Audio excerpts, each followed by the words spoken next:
David, I like the idea of single payer, but how do you deal with increased demand for medical services if single payer passes? If everything is free at the point of care, people are going to start going to doctors for all sorts of procedures. How do we deal with that? This is sort of a ruse, okay? And I love the opportunity to talk about this because there's so many different things to consider. First of all, let's apply the sniff test to it.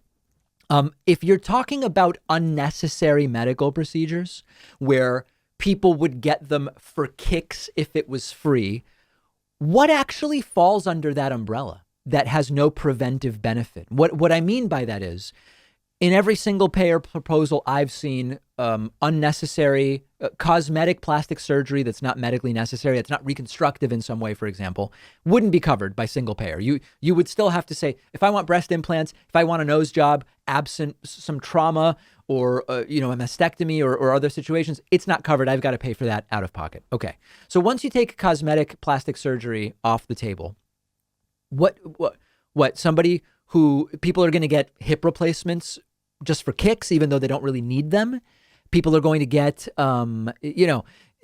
dental cleanings, dental cleanings reduce the cost of care by preventing cavities, as an example, and preventing gum issues. So when you really get down to it, you could see a decrease in demand for some of the more resource intensive healthcare.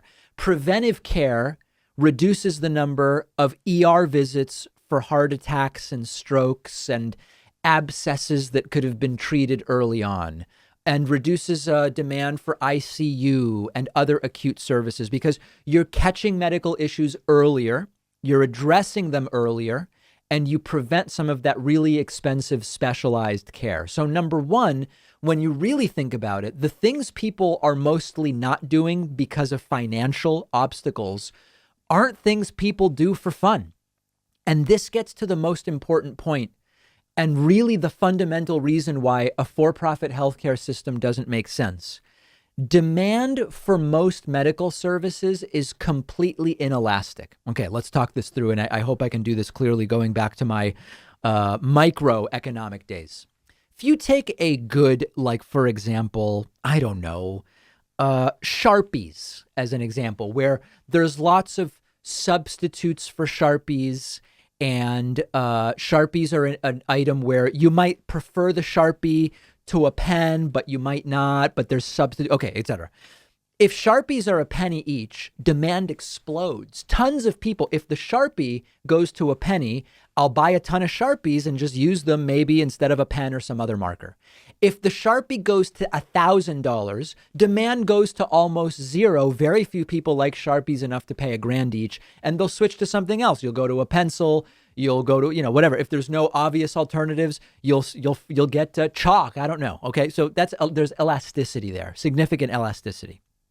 When if you fall down and you need a hip replacement, whether the hip replacement costs $1 million or $100,000 or $25,000 or $10,000 or $1,000, my demand for a hip replacement is absolute if I need a hip replacement. And it's essentially zero if I don't need a hip replacement. No matter how cheap you make hip replacements, no matter how much access you give me to hip replacements with single payer, and of course it ignores that a doctor wouldn't recommend one if there's no reason to do it, my demand for a hip replacement is zero. So this is not a normal market good. And so the reality is, consider appendectomy. I had an appendectomy a year and a few months ago. Up until the day on which my appendix started swelling and requiring to come out, my demand for appendectomy services was zero, regardless of the cost. I wouldn't even take a free appendectomy. I wouldn't even take money to get an appendectomy. Suddenly I need one, and my demand is absolute. Okay, so this is the point. The increase that people are expecting is simply not going to be there from the standpoint of people getting services they don't need. Most of the services people would avail themselves of, if money were not an object, are going to be preventive services that actually reduce acute disease in the long run and reduce costs. So it's essentially a farce. That's the reality. And one last thing. I know some people will say, but David, when access to Medicaid is increased, emergency room visits go up. Very, very different. Medicaid is not Medicare. Medicaid is primarily for poor or disabled folks. And in particular, it's folks who have a backlog of more serious chronic issues than the average population. And it is not representative of what would happen bigger picture. You have there's very many specific issues with that make it not analogous to what you would see bigger picture. All right. So let me know if I'm missing anything, but that's my general take on that.